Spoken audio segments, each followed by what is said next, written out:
ঠাকুরগাঁও শহরের সালান্দর এলাকায় নিখোঁজের 2 দিন পর নিবিড় নামে এক স্কুল ছাত্রের মরদেহ উদ্ধার করেছে পুলিশ। শনিবার সকালে মাদ্রাসাপাড়া এলাকা থেকে তার মরদেহ উদ্ধার করা হয়।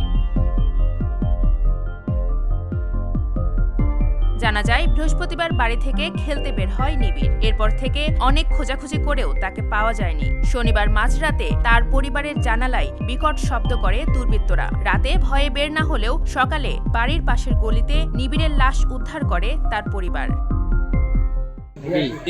ও আজকে বৃহস্পতিবার থেকে নাই। আমরা তখন পোস্ট করি মাইকিংও করি, তো পাওয়া যায়নি তাকে। তখন 2-3 দিন ধরে সবখানে খুঁজতে পাইনি। কালকে রাতে আসে বাসার পিছনে ধাক্কাইছে, বাসার লোকজন জনফোন দিছে, কিন্তু রাতে তখন বলছে তখন তোকে বাইরের দরকার নেই। পরে তখন ভোরবেলা উঠে দেখতেছে লাশ পড়ে আছে। এ ঘটনায় সন্দেহভাজন দুজনকে জিজ্ঞাসাবাদ করার জন্য আটক করেছে পুলিশ।